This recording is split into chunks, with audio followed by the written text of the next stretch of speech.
దేవునికి వందనాలు చెల్లిస్తున్నామండి. ఇసయ్య గారికి నా వందనాలండి. మాది కైకలూరు మండలం అండి, వింజరంలాగండి. నా పేరు ద్వారక అండి.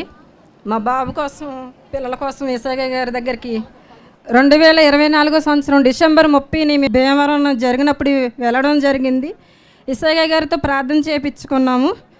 ప్రార్థన చేయించుకున్నప్పుడు నాకు వాళ్ళకి అరటిపళ్ళు ఇచ్చి 2 బాబు కావాలని అడిగారండి. బాబు కావాలని అడిగినప్పుడు మాకు చాలా సంతోషం వేసింది. అప్పుడు ఆ నెలలోనే కన్సీవ్ అయ్యింది. కన్సీవ్ అయిన తర్వాత నా బాబు ఏంటి పాప కావాలి, నా కోడలేంటి బాబు కావాలని అంటుంది. ఇదేంటి నాయన పిల్లలు కావాలని అడిగాము, మళ్ళీ ఇదేంటి కుమారుడు ఏంటి కూతురు కావాలంటున్నాడు, కోడలేంటి బాబు కావాలంటుంది అని అనుకుని మళ్ళీ 2వ నెలలో ప్రార్థనకి వెళ్ళాం భీమవరం.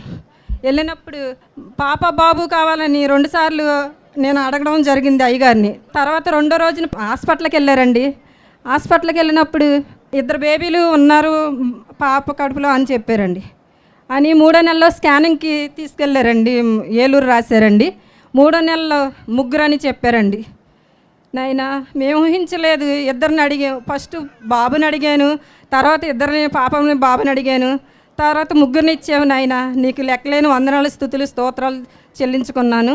అప్పుడు మళ్ళీ అయ్యగారితో ప్రార్థన చేయించుకుని అయ్యా ఇలా 3 అని ప్రార్థన చేయించుకున్నాను. 1 బేబీ 2 బేబీలని తీసేవాలి, 1 బేబీని అయితే ఉంచుకోండి అని మాకు కైకలూరులో డాక్టర్ అమ్మ గారు చెప్పారు.